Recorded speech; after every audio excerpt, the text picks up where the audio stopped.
They called him Diablo, the meanest bull ever to set hoof on the plains. He had killed men, shattered bones, and broken every rider who dared mount him. On the day the town gathered to watch his fury, no cowboy stepped forward. Instead, a barefoot boy with nothing but rags on his back and storm-gray eyes climbed the fence.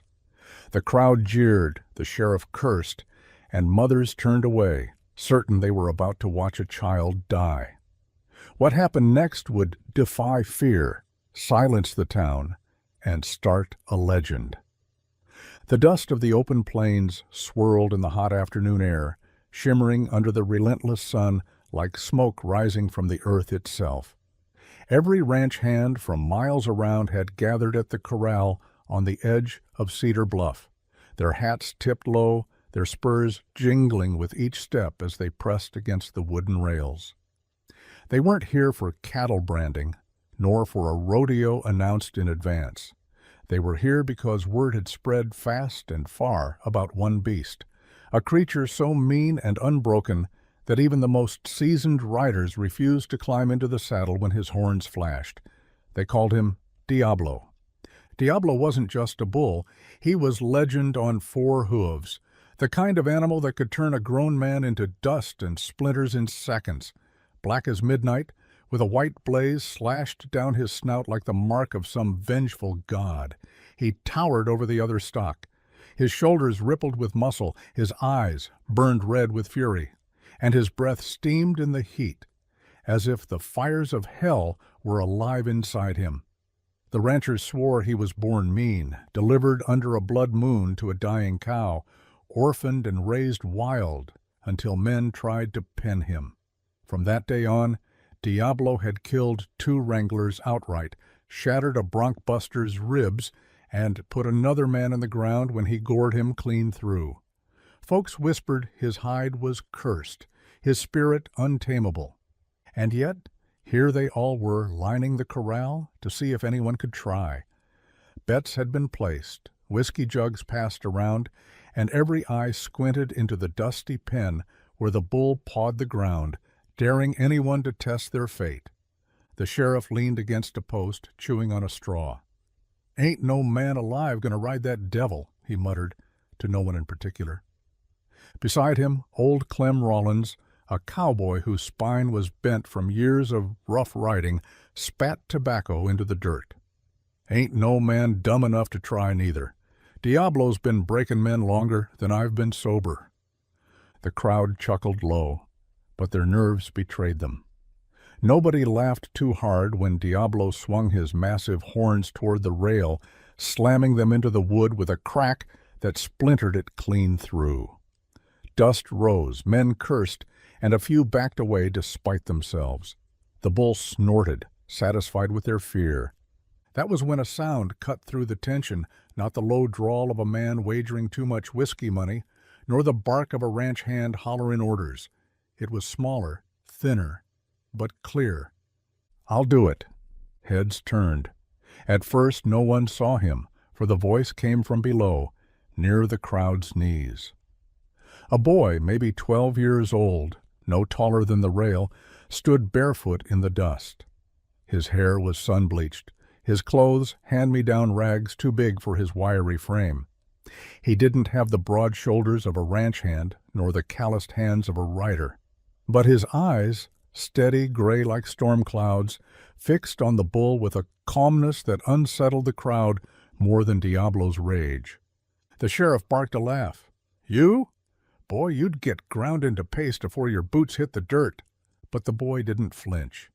He pushed back his shaggy hair and placed one small hand on the fence rail, eyes never leaving Diablo. "I can do it." A murmur rippled through the crowd. Some jeered, some scoffed, others shook their heads. "Crazy kid. Ain't got no paw to beat sense into him. He'll be dead before he takes 2 breaths." And that last comment wasn't far from truth. Everyone knew the boy, though few cared to. His name was Jesse Cole. His father had been killed 2 winters back in a saloon knife fight, leaving Jesse and his ma with little but debts and dust. His mother worked herself raw cleaning at the boarding house. while Jesse took odd jobs, chopping wood, running errands for shopkeepers, mucking stalls when ranchers pitied him enough to throw him a nickel. He was thin from hunger, silent from loneliness, and hard-eyed from a childhood cut short. But Jesse Cole wasn't just surviving. He was watching. He'd spent years at the edges of corrals, eyes sharp as any hawk, studying the ways of animals, the language of horses, the moods of cattle. While other boys played at cowboys, Jesse listened to the earth beneath hooves and the snorts of restless stock. He learned things without being taught, because life gave him no teacher but need. And as he looked at Diablo, he didn't see a devil out of hell. He saw something he understood. "I can write him," Jesse said again, this time louder. The sheriff opened his mouth to scold him, but Clem Rollins raised a hand. His rheumy eyes narrowed as he studied the boy. "Let him talk." Jesse stepped closer to the fence. Diablo pawed at the dirt, his massive head swinging low, horns flashing.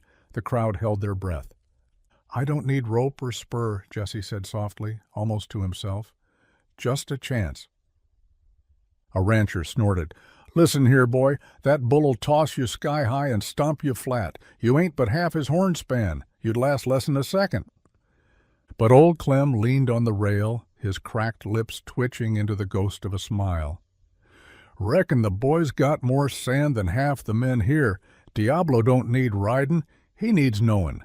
Maybe the boy knows." Laughter erupted, but uneasy, edged with nerves. The sheriff swore under his breath. "Y'all drunk as sin. If the boy wants in, it's his grave." And so, with nothing but silence to follow him, Jesse climbed the fence. Each rung creaked beneath his light weight, his bare toes curling around the rough wood. Dust clung to his skinny legs. The bull watched him, snorting, stamping harder now. The crowd surged forward, shouting warnings. "Get down, boy! He'll kill you!" "Somebody stop him!" But Jesse moved steady as a sunrise, swinging one leg over the fence, then the other, until he dropped lightly into the pen. The crowd went deathly still. Only the bull's breathing filled the air, heavy and hot. Jesse took one slow step forward. Diablo's head jerked, his eyes rolling white, his horns carving the air. Another step. The bull bellowed, the sound so deep the ground itself seemed to shake. He lunged forward, then stopped short, dust spraying beneath his hooves. He stared at the boy, waiting. Jesse stood calm, his thin chest rising and falling, but his eyes steady. He didn't flinch. He didn't run. He lifted one hand, palm out, and whispered so low only the bull could hear. "Easy now."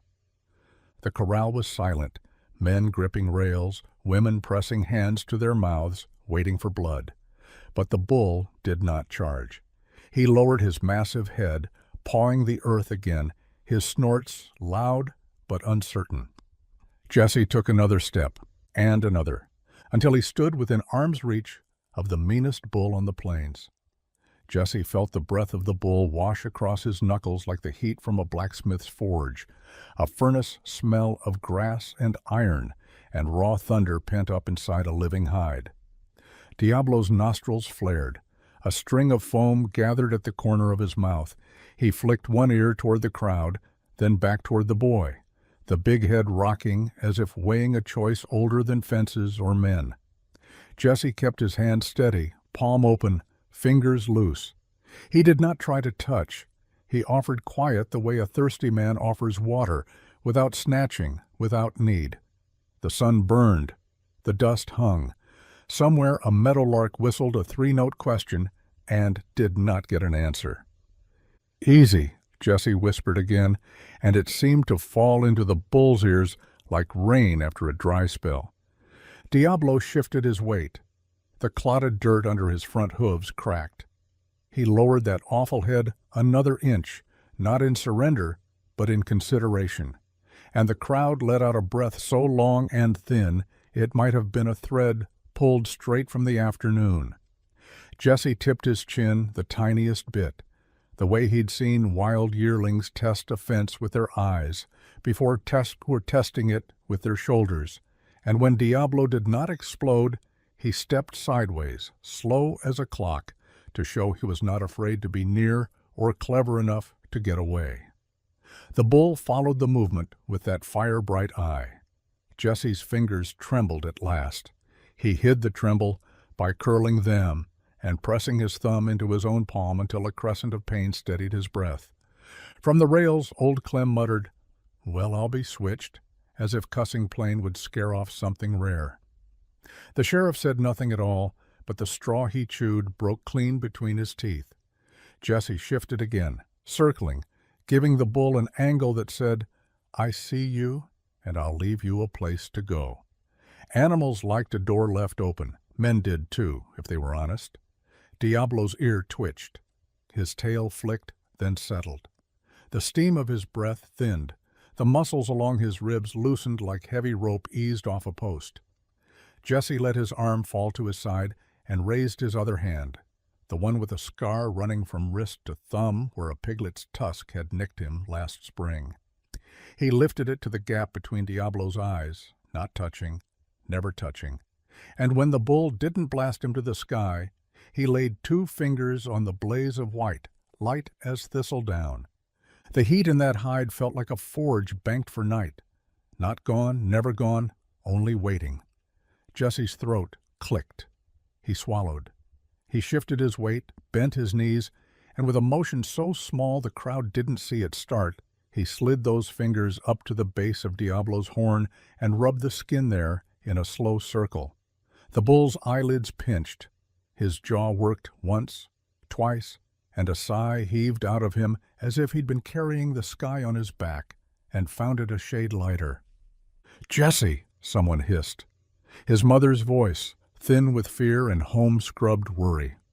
He didn't turn. If he looked, he would see what he was risking, and men who saw the size of their risks sometimes got crushed by them. He breathed through his nose and counted 3 heartbeats, his and the bull's, and in that rhythm found something he knew. "Gonna die in there," a drunk whispered. "Gonna die slow."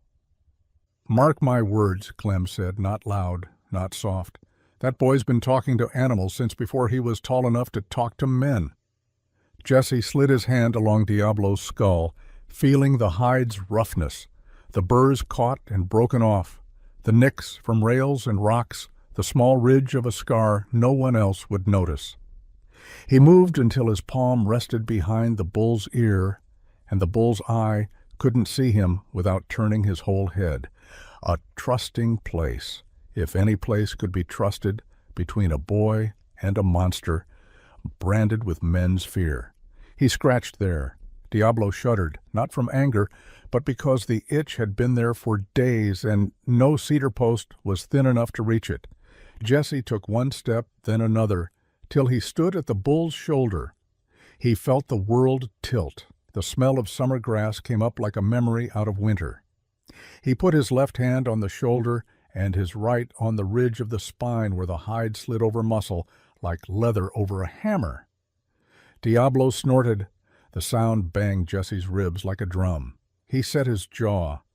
"If I'm coming now," he told the bull, "and no one else." And in one clean move he hopped and swung his leg as if mounting a fence post. A woman screamed. Someone swore a prayer. The corral boards creaked where men shoved for a better view and then shoved back from fear of what they'd see. Diablo didn't explode. He bowed. His head shot down, his back humped, and he bunched like a storm gathering itself into a gallery of black. Jesse slid into the hollow behind the withers with nothing to hold but hide and hope. His knees found the ribs, his hands found hair.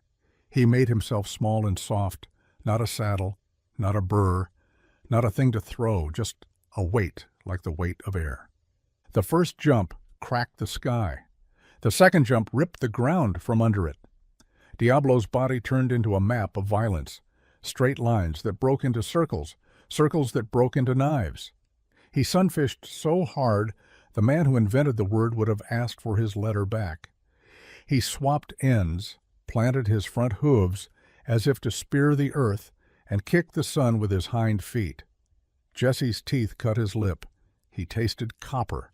He folded into the motion, made himself a hinge in the place where the bull bent, gave where he must give, and stiffened where he must be a spine. He kept his head near the neck, his chest close, his hands at the base of the blaze. Once, twice, he slid an inch and took that inch back with a handful of hair, and the memory of water, how you ride a current by going with it until you can go against it and live. Men whooped and howled and then forgot to breathe. Not a spur on the boy, not a rope. No flank strap to cheat a jump out of the bull, no saddle to fix a seat for a body that wasn't meant to be there. Just a boy riding a storm like he'd been born in the eye. It lasted a lifetime, a long lifetime for Jesse, who'd measured time by hunger and hoofbeats, but the clock on the hotel wall in town would later say it lasted less than 16 seconds. At the 13th, Diablo bucked himself sideways into the fence and tried to scrape Jesse off with splinters and nails, but the boy swung his leg like a door over a barrel and came down on the other side of the spine, his belly brushing the bull's back, and when the wood burst and men fell away, he was still there like a shadow that wouldn't shake. At the 15th, Diablo's jumps got shorter. He breathed with his mouth open. Foam gummed his lips. His tail lashed once, twice, then hung like a flag after the wind rests. His chest heaved. The whites of his eyes narrowed to a thread of lace. At the 16th, the big head dropped all the way to the ground and stayed, the horns cutting a line into dust as straight as a ledger's left margin. He didn't lay down. He knelt, if a bull can kneel, the way old men kneel at graves and boys kneel at bedsides and mothers kneel by wash basins because there's nothing else to do but bend to the thing that's bigger than you are and meet it closer. Jesse slid off, slow as grease, and when his feet hit the dirt he didn't run. He stayed with that head in the dust and put one palm on the horn and one on the blaze. Diablo's breath washed his wrists. Somewhere in the world, a fence made of laws and wagers and men's pride fell, but the corral's rails stayed standing. The boy had not broken the bull. He had not ridden the fight out of him or beaten it down. He had simply stayed, and the bull had done something no one expected, looked at a small thing and decided it wasn't a threat. The sheriff spat the straw onto the ground and forgot to pick another. Clem took off his hat, not to wave, but to hold against his chest, a man old enough to know when he'd seen a thing that wouldn't come around again. Jesse's mother put her apron corner to her mouth and cried into it because she had no other cloth to waste on tears. The men who'd bet money groaned or cheered, but the sound got swallowed by the heat until cheering and cussing turned into the same low animal noise of being alive and seeing something live. Jesse stroked the horn, the way a hand might stroke the handle of a shovel after it's dug the last hard inch. He whispered what only Diablo could hear. "I'm Jesse Cole," he said to the bull and to himself and to the day, as if names mattered in a world that kept stealing them. "And I ain't here to hurt you." He stepped away. Diablo lifted his head, slow, deliberate, showing it was his choice to rise. He shook once, a roll of hide and thunder, and when he pawed the ground, it was not a challenge, but a ceremony. The kind of scrape a proud beast makes when he's made up his mind about a thing and will not be argued out of it. The crowd didn't know whether to climb in or climb out. The sheriff finally remembered he was the law and waved two hands. "Clear off! Give that bull a lane!" he barked, voice cracking on the word bull, like a boy's voice cracks on a high note he doesn't know he can reach. They made a lane. Diablo walked the length of it, hooves quiet as hooves can be, until he reached the far gate. He stopped there, looked back once at the boy who had put hands on his head and not died for it, then lowered his head to the latch and rattled it with his horn like a man rattling a door he could pick but would rather be invited through. Someone found the sense to unlatch it. Diablo stepped into the sunlight that was the same sunlight and somehow not, and wandered toward the shade of the cottonwoods where the river folded through the flats. trailing dust like a comet's tail. Nobody spoke Jesse's name until Clem did, scratching it into the air with the rasp he kept in his throat. "Jesse Cole," he said, "you just walked across a razor and came back with both feet. You want a job?" Laughter cracked, sharp and grateful, the way a frozen river breaks in the spring. Men slapped backs, women dabbed eyes. The sheriff put the straw back between his teeth, found another in his pocket, and put that one there too, for good measure. "Job?" he said. "Boy's going to be mayor if we ain't careful." Jesse stood very still. He felt his knees and fingers at last, as if they'd ridden off without him and were walking back across the pasture with a limp. He looked for his mother and found her face, red from heat and fear. The clean lines of work carved into it like the lines of a field a plow loves. She nodded once. He nodded back. It was the kind of nod that could keep food in the house. "I'll take the job," he told Clem, and then he swayed where he stood, because sometimes bravery sucks the sugar from your blood and leaves you with nothing but bone. Somebody thrust a tin cup into his hand. He drank water like it was a new thing on earth. It ran down his throat and made a road to the place fear had burned. The talk started then, thick and fast, because talk is the next oldest thing after fear. How'd he do it? Why'd the bull not kill him? Did the boy know magic? Did the boy know he was a fool? They told and retold what they'd seen, even as the dust of it was still settling on their boots. By supper time, in the boarding house, where Jesse's ma scrubbed floors and counted nickels, men were telling it longer than it had lasted and truer than any story deserves to be true. By morning, a rider who'd seen nothing at all except the backs of men's hats on the rails would claim he'd been the one to whisper, "Let him try," and someone would buy him whiskey for the lie. Jesse went home with his mother in the low crimson light. She didn't scold him. She didn't say what she'd been thinking when the bull lunged, how she'd already seen her boy's coffin, plain pine, and put her ear against it to listen for breath. She set a plate in front of him, beans and a heel of bread, and watched him eat, her hands raw at the knuckles where the lie had bit through the skin. "Clem Rollins offered you a wage?" she asked finally. "He did." "What else did he offer?" "Chance to learn. That's worth more than wages if it's honest." She sat, wiped her hands on her apron, then didn't know what to do with them. "You scared me so bad the world went quiet, Jesse." "I know," he said, shame sliding through him like a cool draft under a door. "I ain't trying to make you a widow twice." She looked at him strange, like she was seeing his bones through his hide. "Your daddy never had your quiet," she said. "He walked into a room and made the air crackle like a cat's back. You walk into a room and the dust lays down to see what you'll do. That's a power. Don't get proud of it. Just use it to keep men fed and yourself alive." She pushed the plate a little closer, even though the middle of it was already clean. If you're going to make friends with angry things, make sure they understand the friendship both ways. "I don't know if he's my friend," Jesse said, and the bull's breath warmed his hand again in memory. "But he knows I ain't his enemy." "Sometimes that's the whole of it," she said. He lay on the pallet that night, and the world shook back through him, jump by jump, like thunder traveling through boards. Diablo's eye came and went in the dark. He slept, woke sweating, slept again.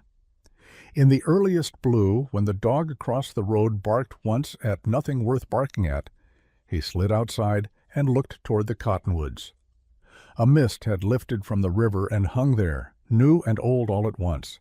He thought he could hear the bull breathing under the trees, even though that was foolishness. Maybe he heard his own heart and called it something bigger so it wouldn't scare him. At first light, he walked to Rollins's spread, a mile and a half of good pasture, stitched to bad fence. Clem met him at the gate, coffee in a tin cup, steam curling like writing you couldn't read unless you'd lived long enough. "You keep your nerve where men can't get at it?" Clem asked, and Jesse nodded as if that were something a person could put in a pocket and save for later. Good," Clem said. "You'll need it. Folks aim to make a show out of you before the week is done." "A show?" "Oh, they'll call it a rodeo or a church picnic or a charity stampede to fix the roof on Mrs. Ortega's barn. But what they'll want is to see you get back on Diablo and prove yesterday wasn't an accident or a trick of heat. A man who's afraid to get over his fear wants to see someone else fall. A man who's done a thing once wants to see if he did it or if it did him." "Which am I?" Jesse asked. "Too early to tell," Clem said, and grinned like a rattler. "But you'll do. Come on. We got colts to halter and a bay that thinks a bit is the devil's coin." They worked. Jesse's hands learned a new way to ache. He liked it. Sweat cut clean paths through the dust on his forearms. The sun moved and the shade moved, and he learned what a good rope felt like when it kissed your palm instead of burning it raw. Clem talked in slivers, never too much at once, never too little. And when a colt went to strike, Clem's stick touched Jesse's wrist in time to remind him that love and caution aren't enemies. On the second day, word reached them the way words do on the plains, carried by a man who had something to sell and figured news was a ribbon tied around the handle.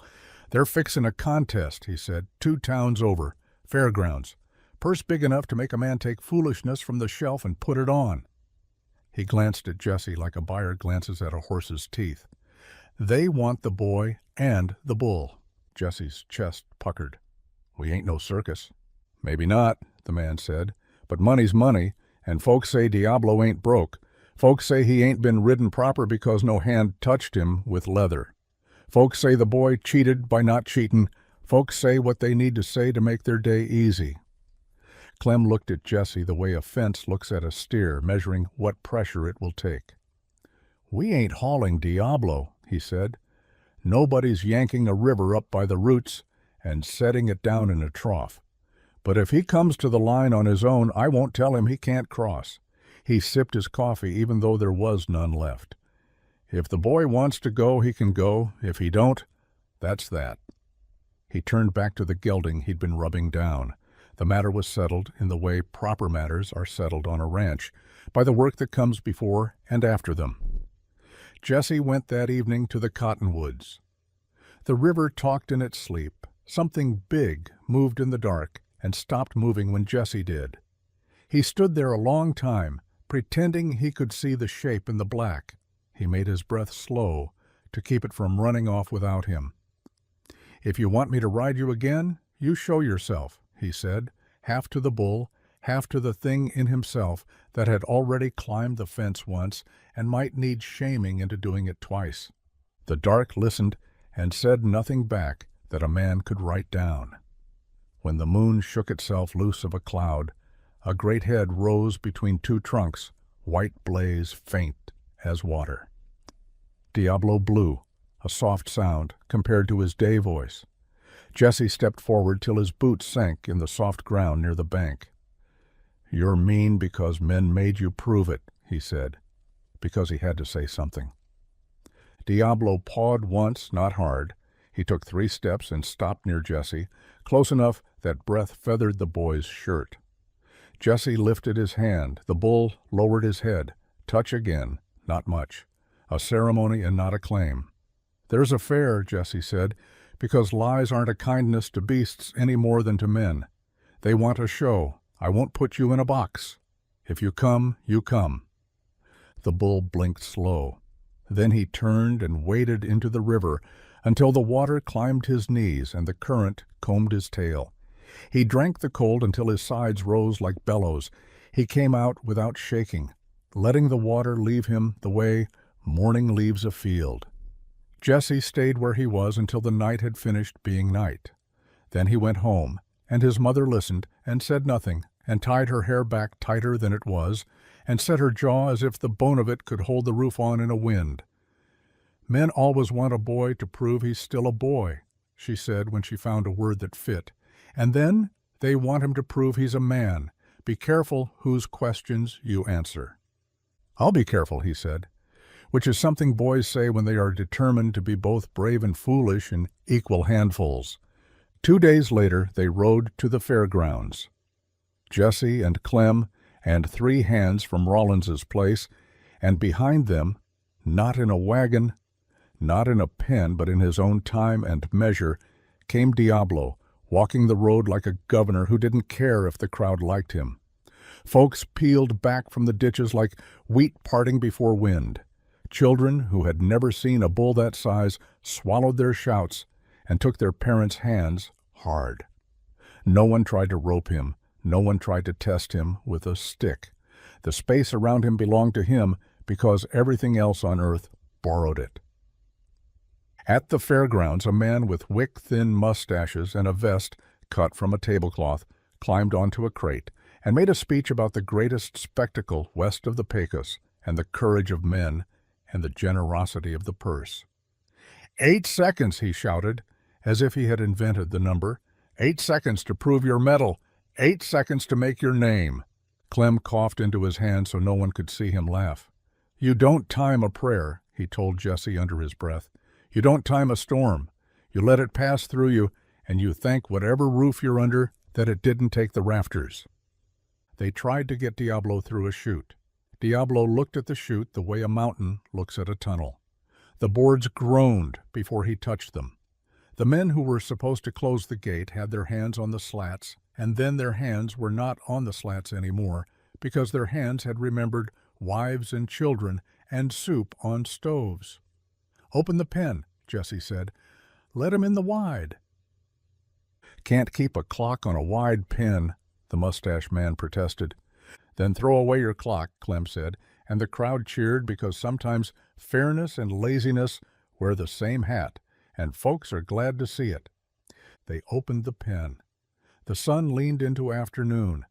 The dust shook loose from everything it had been holding. Jesse climbed the rail and sat, waiting, not performing. Diablo stood in the center and breathed. The noise of the fair rolled around the edges and didn't come in. The air in the pen belonged to 2 things. Boy, a voice called, sharp and bright. A young man in a blue shirt with pearl buttons rode up on a paint horse. His hat brim was pressed flat, as if to slap the sky itself. Name's Quinlan Pritchard, he announced, as if anyone had asked. Came 50 miles to rope that bull and show you what a man does when a boy makes a mess.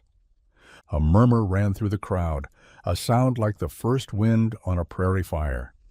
Jesse didn't move. Clem didn't move. Diablo moved, 1 step, 2, the kind of steps that say, let me hear you better if you're going to talk so much. Quinlan made a great flourish of coiling his rope, then dropped the loop so it dragged a little in the dust, the way a cat drags its tail to make a bird look. Stand back, kid, he said to Jesse. Ain't your fault you got lucky the first time. Kind of a sin to let you think it was skill. Jesse slid off the rail, not because Quinlan told him, but because the bull had taken that second step, and Jesse wanted his feet on ground he trusted. He walked toward Diablo. The bull looked at Quinlan, then at the boy, then back at the horse and the rope, and the man's pride balanced like a plate. Jesse raised his hand and put his palm under the white blaze where he'd put it before. Diablo's eyelids dropped a hair. In that hair of thickness, the world changed shape. Move your horse, Jesse said to Quinlan, polite as church, firm as the ridge of the county where the river begins. Don't wave that rope. If you put that loop on him, you'll teach him something hard to unlearn. Quinlan's smile went mean. What's he got to learn? He's a cow. He's a storm, Jesse said. The rope sang. Quinlan threw. It was a pretty loop, neat as a signature, clever as a lie. Diablo moved as the air moved, not fast, only right. The loop fell where a neck had been and licked the dust. Quinlan swore and set his horse, reached and snapped the rope back, built another loop as if to say the world would be what he told it, or he'd tear the pages out and write it again. Clem stepped forward, stick low, voice lower. Son, he said to Quinlan, with the kind of son that fooled a man into thinking he was being invited to a table instead of a lesson. You surely want your name remembered for the thing you're doing? Which thing? Quinlan shot back, trying for swagger and landing on a wobble. Damaging the only agreement made in this pen, Clem said. the one the boy and the bull signed in breath. The crowd went quiet at that, for even the loudest of them had felt what had happened in the first corral and knew it wasn't a trick, but a treaty. Quinlan snorted, lifted his rope anyway, his wrist rolling, his pride rolling with it. He threw again. Diablo didn't dodge. Diablo chose. He lowered his head, let the loop brush his horn near the base where Jesse's fingers liked to scratch, and before Quinlan could set, Diablo turned, not fast, only right, and the rope slid, caught the horn, tightened. Quinlan's horse backed instinctively, feeling the weight of a river on the other end of a string. Diablo walked forward. The horse's hindquarters folded. He scrabbled, slid. Quinlan yanked, cussed, and Diablo stepped and stepped until the paint sat down like a dog that never learned not to in a parlor. The rope went slack. Diablo lowered his head and shook once. The loop fell in a coil at Quinlan's boot. The crowd came apart, laughing not cruelly, but the way people laugh when something obvious finally happens, and they can stop pretending they didn't know it would. Jesse stood with his hand still under the bull's blaze. He didn't smile. He didn't say a thing. Not I told you, not leave. He waited. Quinlan's face went the color of raw meat. He gathered his rope like a man picks up a mistake. He wheeled his paint and rode off to where the shade would be later, and the embarrassment would be the same. The mustache man leaped back on his crate and made a new speech about respect between man and beast, and then another about the boy who would now demonstrate horsemanship on a bull without harness or spur, a phrase that sounded like a joke until you heard how the crowd swallowed it, hungry for another miracle, because men are always hungry for one more loaf. Jesse didn't climb right away. He walked Diablo in a slow circle, close, a hand here, and then gone, a brush of his shoulder there, a breath shared. When he finally went up, it was a soft hop, like stepping onto a raft. Diablo stood. The world stood with him. The boy set his knees. He didn't clamp. He rested. He put one hand out, not on the horn, not for balance, just out like a man offers his palm to a fire to see how close he can get and still know where he is. "Any time you want," Jesse told Diablo. "Any time you want it to be over, I slide off." The bull blew. The crowd waited for the blast that didn't come. Diablo walked, a first step like the first page turned in a story you thought you knew. Then he trotted, and the trot was rolling thunder, and the boy rolled with it, his back soft, the way a good rider is when he stops trying to be a rider at all and starts being the thing that gets carried. Diablo didn't buck. He didn't sunfish. He didn't test.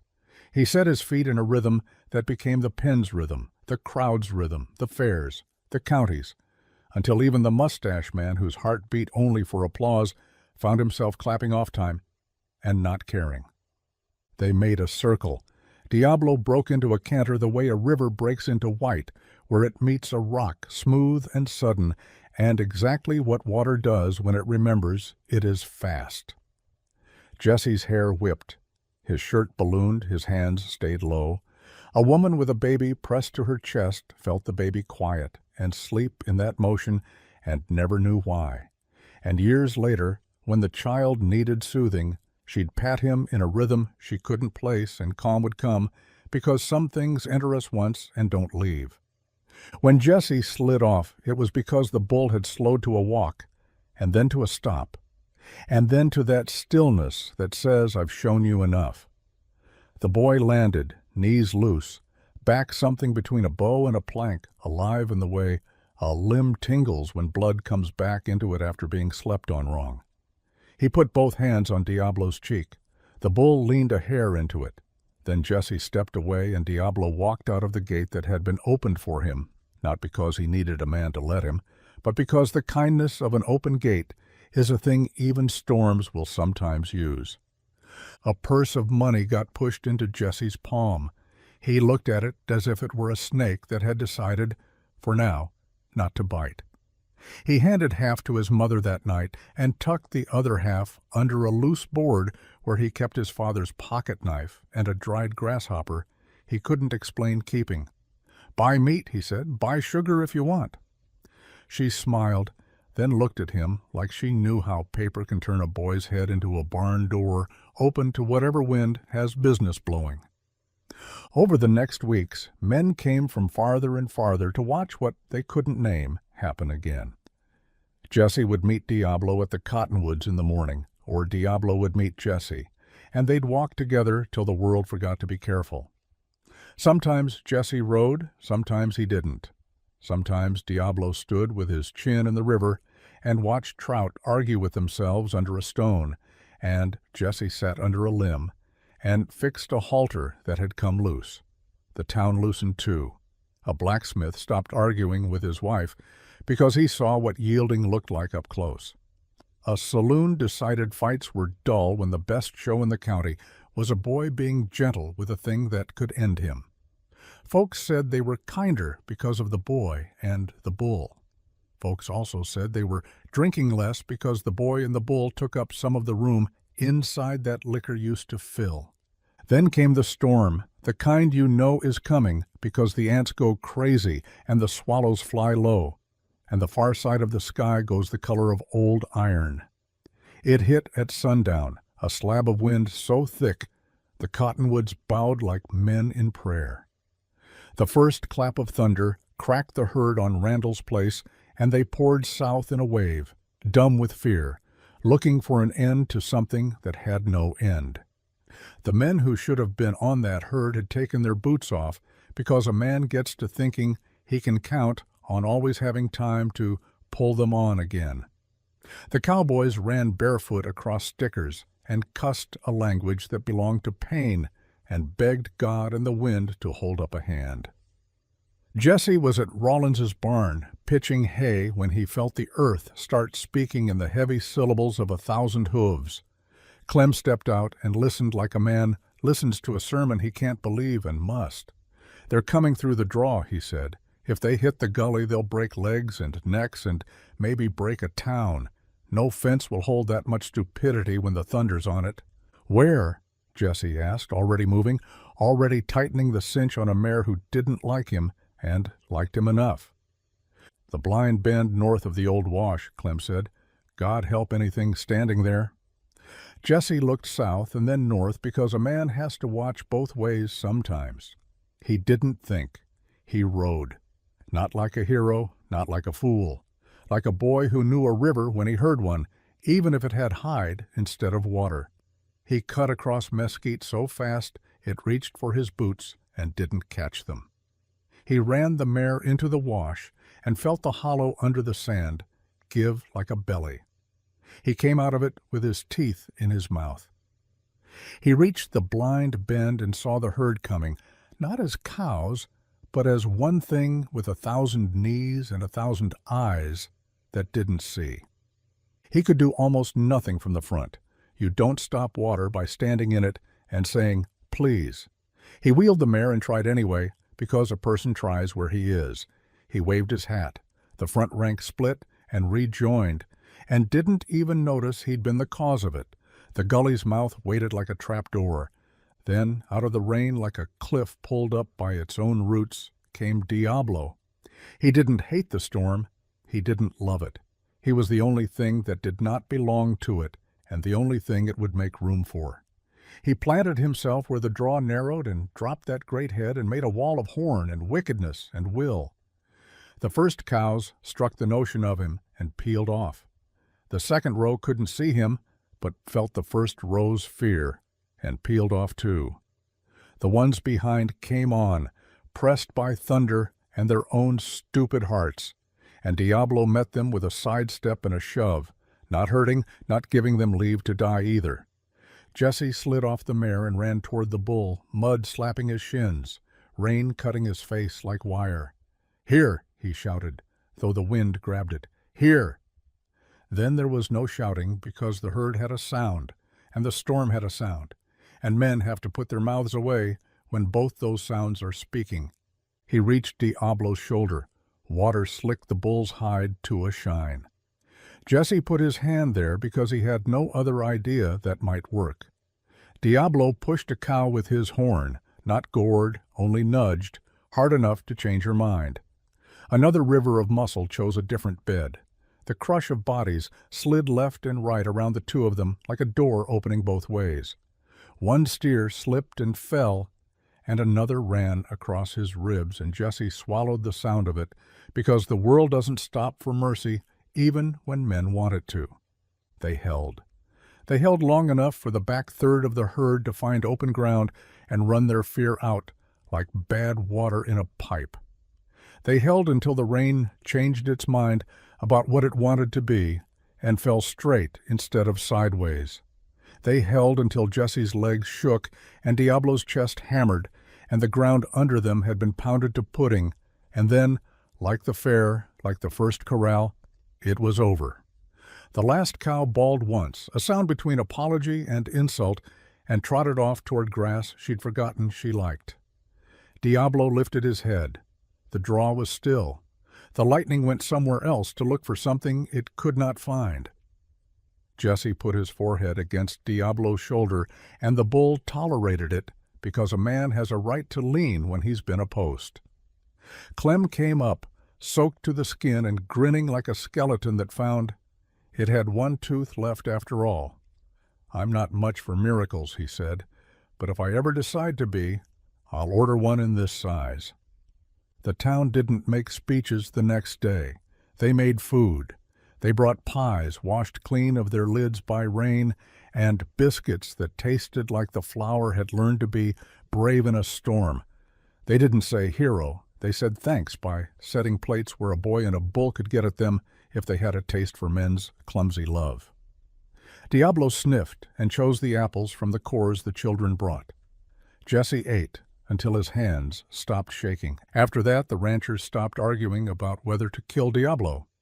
It had been a real conversation before, the kind men have when they confuse their fear with principle. They let him be. He became a landmark, like a cottonwood or a windmill, something the eye expects even if it still finds a little shock in it. Quinlan Pritchard came back once more, sober and with his hat bent back into a curve that proved nothing except a man can learn he is not the center of a circle. He asked Jesse if he could sit a spell by the river and watch the bull and the boy do nothing that looked like something. Jesse said yes because permission is cheap and grace is cheaper if you don't count the cost. In winter, Diablo vanished for a week. Snow came hard and mean the way snow does when it knows the prairie has no walls to keep it out. Jesse looked for him and didn't find him, and told himself not finding is a thing you can learn to stand. On the 8th day, frost still in the air like a taste, Diablo appeared on the rise above town, breath smoking, hide dark as if he'd been dipped in night. He walked past houses that had learned to mind their own windows and went to the cottonwoods, where the river had a skin of ice that broke when he put a hoof through it. He drank forever. Jesse watched from across the white and felt the relief in his chest, like a door opening in a house that had been shut too long. When spring blew the snow away and the mesquite put green flags on its thorns, a stranger rode into Cedar Bluff, a man with a preacher's collar and a gambler's hands. He had papers that said he owned the parcels along the river and that animals trespassing on them would be shot. "Trespass is sin," he said, in a voice that could quote any book and learn none of them. He pointed at Diablo's prints and smiled in a way that made the milk sour in a bucket. Jesse stood with his hands at his sides and his jaw set enough to hold his teeth in. "He belongs to no man," he said. "He belongs to the earth," the stranger said pleasantly, "and the earth to me, for I bought it legal and proper." He reached into his saddlebag, pulled out a rifle part by part, fitted together with fingers that weren't used to doing anything slowly. "I'll make a tithe of him," he said. "The Lord appreciates sacrifices." The crowd that gathered didn't make the sound crowds make when they want blood. They made the sound people make when their lungs forget what air is for. The stranger brought the rifle to his shoulder and squinted down it, cheekbone pressed to stock. Diablo stood in the shade, out of range of decency, but not of iron. The sun slid behind a small, promising cloud, and then changed its mind and slid out again. Jesse walked. He did not run. Running spooks animals and men with guns. He walked into the space between the muzzle and the bull, and the stranger, seeing a boy and thinking the world had given him something easy, held. The muzzle never wavered. The stranger's mouth did. It tried to smile and forgot how. "You want to shoot," Jesse said. "Shoot me." "Don't tempt a man of God," the stranger said, tongue shiny in his mouth. "I ain't tempting you," Jesse said. "I'm telling you the price." The crowd shifted, seeking a place to be that was not where they were. Jesse's mother stood somewhere he couldn't see, hands on a rag she'd wrung dry. Clem put his palm on the rail and left it there because a man can't do anything with a hand like that except hold a rail and remember a younger man doing a foolish, true thing. "You're a boy," the stranger said.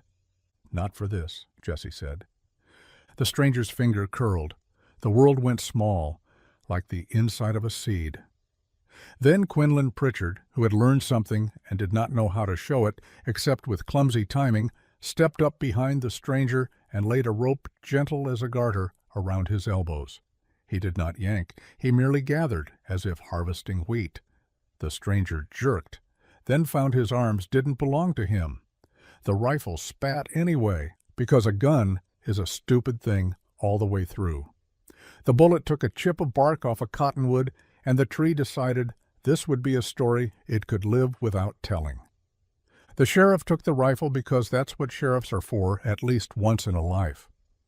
He took the papers and handed them to the banker, which is a riskier move if you don't know your banker, and the banker said, "These ain't filed right," because Providence sometimes wears spectacles. The stranger cussed in Latin and English and one other language that was probably money. He rode out at sundown to sell salt somewhere else. Jesse sat on the riverbank and put his hands in the water and decided not to cry because he was 12 when this started and something else now, and you don't always know where the line is, but you know when you stepped over it by what it costs to step back. Diablo came and stood with his shadow over Jesse's boots, and that was enough arm around a shoulder for one day. Years aren't long on the plains if you measure them by sunlight and calves. They're forever if you measure them by loss. Jesse measured by both and grew. He said yes to work and no to men who thought money was a leash. He learned to shoe a horse almost as well as Randall's boy and to fix a windmill better. He learned where the river cut the bank after a flood and where the bank would hold a wagon even when it lied. He learned his own anger's smell and how to walk away before it burned him down from the inside. Diablo's blaze went grayer. The white crept like frost into his ears. He didn't step slower. So no one said old because we are kinder to animals than to ourselves. He stopped being the meanest bull on the plains because he started being the biggest part of them that didn't need explaining. When strangers asked about Cedar Bluff, folks mentioned the river and the cottonwoods and the boy who climbed the fence and the bull who let him. And then they talked about the winter of the blue snow and the summer of the long grass and argued about which one had been kinder. On a morning clean as a dish, with the sky washed blue and set out to dry on the line, Jesse found Diablo by the far bend, not lying, not kneeling, standing with his head low in a way that meant the heart inside was writing its last lines. Jesse walked up and put his hand on the blaze like he always had. Diablo's eyelid flickered. He blew a little air that said, "I know you in a language that doesn't use words because words aren't strong enough for it." Jesse stood until the sun climbed 2 fingers and fell 1, and when Diablo shifted his weight and the ground under him didn't answer the way it had for a lifetime, Jesse stepped closer so the bull could lean a little and not fall. A hawk made a circle the size of a story above them, and no one else came because goodbye is a thing done with 2 if you're lucky. When it was done, the town didn't carve horns or brag about hide. They dug a hole where the cottonwoods would shade it and where the river could speak to it when the wind was right. Men stood quiet. Women held their babies the way they hold something that will leave and already hurts them for it. Clem said, "He wasn't ours and didn't need to be," which is the best eulogy a living thing can get. Jesse stood without hat or words and put his palm on the earth above the head and called it good. A boy had climbed a fence. A beast had decided to let him live. A town had learned a new way to be afraid and not make it somebody else's problem. Years later, when men who hadn't been there told the story wrong on purpose to make it fit their evening, some old one would clear his throat and say, "No, you got the line crooked," and smooth the tale with a knuckle until the grain of it ran true. They'd say the bull had a devil in him and the boy cast it out. The old one would say, "He just gave the devil a place to lay down." They'd say the boy tamed the meanest bull on the plains. The old one would say, "No, he made friends with his meanness and taught it not to bite unless it had to." They'd say that's the same thing, and the old one would shake his head because there's a space between those two thoughts big enough to raise a church in and bury a man. Jesse married, not because the town thought he should, but because a girl who could braid a halter out of buffalo hair and cook a stew that fixed your tired quicker than sleep looked at him, and he went quiet in a way that felt like home. They had a son who climbed fences before he could count to 10, and a daughter who could mock a rooster until the rooster forgot to be proud. Jesse's mother got to see both, and that was a mercy she hadn't counted on.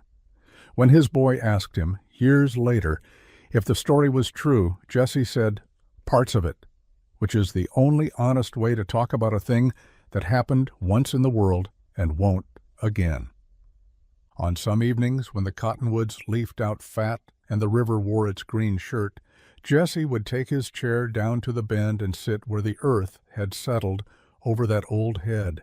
He'd talk without talking and listen without listening and lean with his shoulders against the idea of a thing that had held him up when a whole herd came for the gully.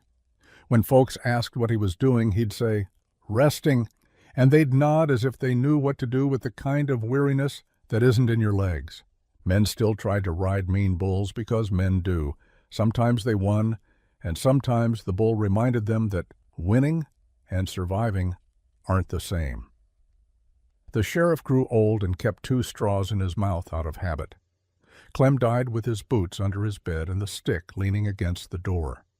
Quinlan Pritchard headed south, and sent a letter back once that smelled faintly of oranges and regret. The mustache man found some other county to sell his clocks in. The preacher gambler met a river he couldn't buy, and it taught him humility without saying a word. The cottonwoods stood right where they'd been planted by accident and time. The river moved its bank a foot and then put it back. The sun kept coming up like it had a stake in things, and somewhere under that shade, in a space where boys become men and men remember being boys, a story kept breathing, because breathing is the oldest agreement and the easiest to break. If you forget the terms, step into the pen, keep your hands open, and if something bigger than you lets you live, don't mistake it for your achievement. Call it your luck and your lesson, and put your palm on the place where horn meets hide, and say thank you without making a sound. Jesse Cole grew into a man with calloused hands and steady eyes, but there were nights when the memory of Diablo's breath against his skin still woke him before dawn, the echo of hooves pounding through the marrow of his bones. Folks said the bull was gone, buried beneath the cottonwoods, but Jesse never believed a creature that big and that mean could ever really die. Diablo had become part of the land, part of the dust that coated boots and the wind that whistled down the gullies. And Jesse carried him in the tilt of his shoulders and the way he looked at things twice before deciding what they were. As the years stretched on, Cedar Bluff grew. The telegraph line came humming along the ridge, the railroad barons came sniffing for cheap land, and ranchers found themselves pressed harder than ever to prove what was theirs. A man named Ethan Murdoch rode in one spring with a ledger in one hand and a Winchester in the other, claiming deeds nobody had signed and threatening to drive herds across every patch of grass worth grazing. He heard the story of the boy who rode the devil bull, laughed, and said, "Legends don't stand up in court, but legends don't have to stand in court when they stand in the hearts of men," and Jesse found himself shouldering the weight of more than his own history. Murdoch gathered a gang, 30 riders mean enough to eat rattlesnakes raw. They camped by the river, their fires glowing like angry eyes in the cottonwood shadows. They mocked the town, shot up fences for sport, and set their sights on the coal place. Jesse's mother had passed by then, laid to rest under a stone carved with words she'd never have chosen, but that Jesse hoped were true. She held the line. Jesse lived with his wife and 2 children in the cabin he had built with his own sweat, not fancy but strong. When Murdoch's men trampled his fence and drove cattle through his beans, Jesse knew talk would not be enough. That night he walked to the river alone. The moon lit the water silver, and for a moment Jesse swore he saw a massive shape, standing where the bank dipped low, horns glinting, eyes like embers. He whispered into the dark, "I don't know if you're still listening, old friend, but if you are, I need you. I need what you gave me when I was just a boy, too dumb to be afraid." The wind sighed through the cottonwoods, carrying dust with it, and Jesse felt the old strength come back, not in his arms, but in his spirit. The next day he rode into Murdoch's camp, unarmed, but for the quiet in his chest. The gang jeered, but Jesse didn't flinch. He walked straight to Murdoch's fire and stared him down. "This land's got its own law," Jesse said. "It ain't written on paper, and it sure ain't bought with coin. It's written in blood, sweat, and fear overcome. I learned it from the meanest bull God ever put on this earth. You can take your riders and move on, or you can test it. But if you test it, you'll find the land don't bend easy." Murdoch laughed, but it was the uneasy laugh of a man who feels a shadow behind him.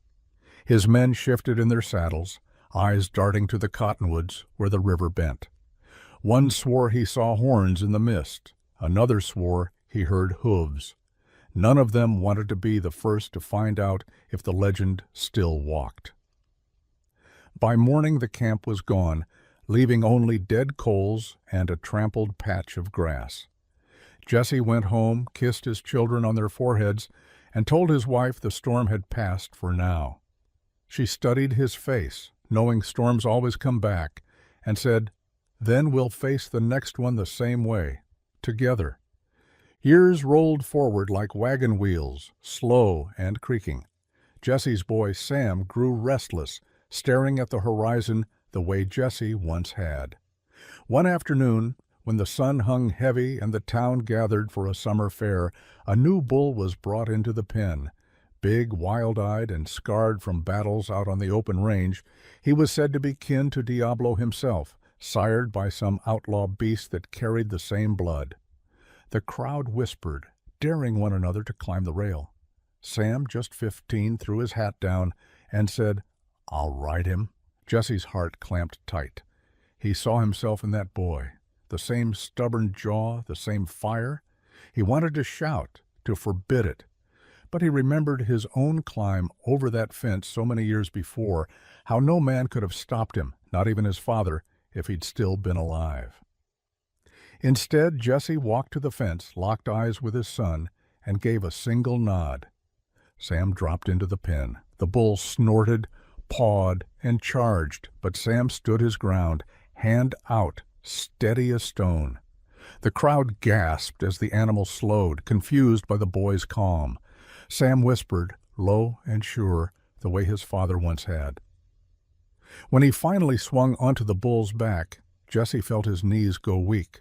The ride was wild, dirt and sweat flying, but the boy held, not by strength alone, but by something deeper, respect, understanding, the quiet gift passed down from father to son. When Sam slid off and the bull trotted away, the crowd erupted. Jesse climbed the fence, pulled his boy into his arms, and whispered, "You've got it. You've got what I had. Don't waste it." The legend of Diablo lived on, not just in Jesse's memory, but in the blood of his son and the whispers of the plains. Cedar Bluff grew into a town with rail lines and telegraph poles, but people still told the story of the fatherless boy who climbed the fence, faced down the meanest bull alive, and changed the course of his town. They told it to their children by firelight, each version a little different, but the truth never lost. Courage isn't about ropes or spurs or guns. It's about stepping into the pen when the world says you shouldn't, holding out your hand, and trusting that even the wildest storm can choose not to crush you. And in that way, Diablo never really died. His spirit walked the plains with every boy who became a man, every father who taught his son when to fight and when to stand still, and every soul who learned that sometimes the fiercest battles are won not by breaking, but by refusing to break. Jesse Cole's name carried through the plains like a campfire tale, but Jesse himself never wore it as armor. He wore it like an old coat, useful, but never the thing that defined him.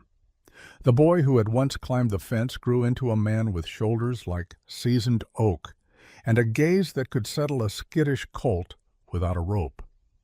And though Diablo had long been buried beneath the cottonwoods by the river, Jesse walked each day as though the bull's spirit lingered, guiding his steps, whispering in the dust that swirled around his boots. The railroad men came first. They always did. Cedar Bluff had grown fat enough for their taste. Its cattle tallied high, its women carried themselves proud, and its men were used to speaking plain rather than kneeling. The rail bosses rode in on engines that split the horizon with black smoke, promising progress but carrying greed. They wanted the valley, the grass, the water, and the people moved aside like chessmen on a board. One evening, a foreman named Halpern sat in the saloon and slapped down deeds he claimed were signed and sealed. "This valley belongs to the Union Pacific now," he drawled. "The days of rustling cattle on open land are done. You folks'll move on, or you'll move under." The room fell quiet.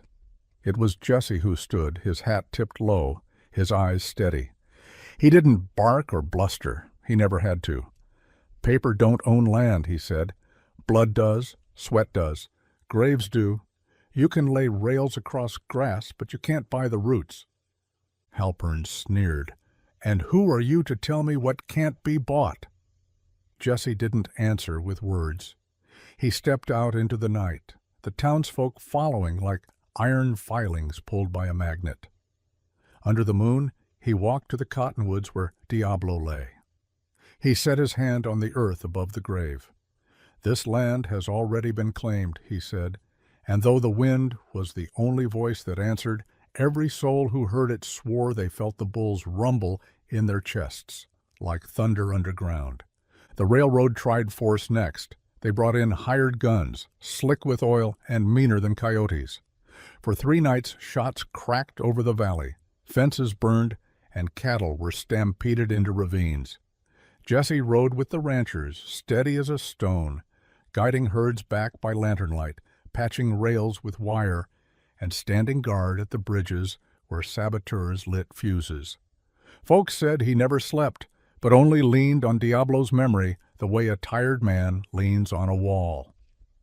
On the 4th night, when the gang came riding hard for the Cole homestead, Jesse didn't lift a rifle. He walked into the yard unarmed, his children watching from the porch, his wife pale but firm beside them. The riders slowed. They'd heard the tales, the boy who tamed Diablo, the man who carried storms in his chest. Their horses felt it too, shying and sweating, refusing to charge a man who stood so calm. By dawn the gang had scattered, leaving Halpern alone. He left the valley the next day, muttering about curses and bulls that didn't stay dead. But Jesse knew the truth. Legends don't need to rise from graves to fight. They fight through the men who remember them. As his children grew, Jesse passed the lesson on. Sam, the boy who once rode Diablo's kin at the fair, became a hand strong enough to rope steers and gentle enough to heel a foal. His sister Clara had her mother's sharp wit and her father's patience. She could stare down a ranch hand twice her size until he shuffled his boots and obeyed. Jesse taught them not to worship fear, but to understand it. Fear's like a river, he told them. If you dam it, it bursts. If you run from it, it swallows you. But if you wade in steady, you can cross. One summer, drought clawed the valley bare. Grass crisped to tinder, and the herds staggered under sun that baked the earth to stone. Ranchers fought over creek beds and dug wells that turned up dust. Jesse gathered the town by the cottonwoods. "This land fed us before," he said. "It can feed us again if we feed it in turn. Share what water you've got. Drive herds by rotation. Nobody hoards, nobody starves." Some men scoffed, but most remembered the boy who once stood in the pen with a bull no one else dared face. They listened. They shared. And though the drought gnawed at them for a year and a day, Cedar Bluff did not break. The railroad towns nearby fell to famine and theft, but Cedar Bluff endured, bound by the lesson Jesse had carried from Diablo's side. Survival is never a matter of one man against another, but of man and beast, earth and sky, learning how not to break each other. As Jesse aged, his hair silvering like the cottonwoods in frost, he watched his children step into the rhythm of the plains. Sam broke horses with hands that never struck, only guided. Clara took to books and numbers, keeping accounts for ranchers who'd never trusted a ledger before. Jesse's wife, Ellen, stood with him through every storm, her laughter the one thing that could make him forget the weight of legend. And yet, every so often, Jesse returned to the river bend. He'd sit on the earth where Diablo rested, the soil worn smooth by his boots. "You were the meanest bull God ever made," he'd murmur. "But you showed me the truth. It ain't about taming. It's about meeting a storm and not running." The town grew into a city, rails finely laid but bending around the valley instead of through it. Strangers came, pointing at the cottonwoods and asking about the grave beneath them. Children would tell the story, how a fatherless boy once climbed a fence and changed the fate of a town. Some said Jesse had magic. Some said Diablo was half demon. But the old-timers shook their heads. "No," they'd say, "it was just a boy who didn't run, and a bull who decided not to kill him. That's all it takes to start a legend." When Jesse's time came, he asked for no stone, no sermon. He asked only to be laid beside the cottonwoods near the bull that had made him. The town obliged. On the day of his burial, the plains shook with a storm, though no rain fell, thunder rolling across a sky clear as glass. Folks said it was Diablo, welcoming Jesse to the earth. Sam and Clara stood by the grave, their children holding tight to their hands.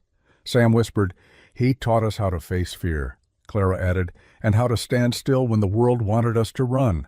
The wind stirred, bending the grass like a herd moving in unison, and for a moment, every soul in Cedar Bluff swore they heard hooves, steady, powerful, eternal.